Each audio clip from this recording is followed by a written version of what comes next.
bushing inside there, Yeah. it's brass. It has no silver on it. Okay. And then look at how dry this is. Yeah. See, and it's got marks like it was riding all the way up in here at one time. See those two marks? Right. But it's, you got that. Is that what I'm probably feeling that, right? That shaft movement. Do that again. I want to see if I can get it. Yeah. That shouldn't be doing that at all. From Yeah, the track. that's way too loose. I mean, you can get away with it, but that's too loose.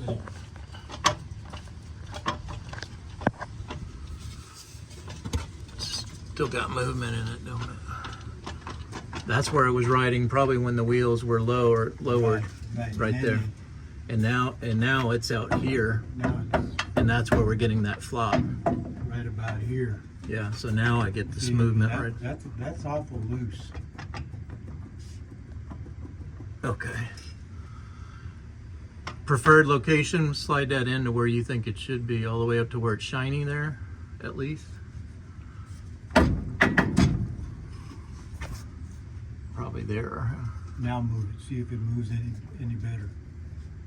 Still got a little bit, but not as much as it did. Right there is a lot. Yeah. Right there is not so Right much. there, it's riding on a good part of that yoke. Okay. Yeah, it's dry. Problem here then is it's too short because the truck was raised up.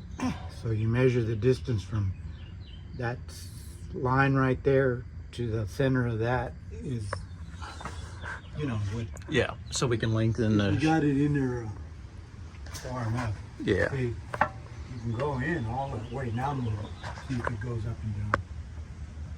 Just a little bit, like I'd say maybe barely not even a 1/16 of an inch.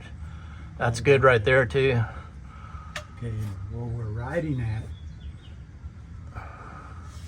is right about there. Yeah, and see that's barely got any yoke in there. Pull it all the way out. Let me see how far it comes out. Yeah, so it's just the yoke can't handle that Yeah, right see, there. You're fighting both of those things. Yep. Okay.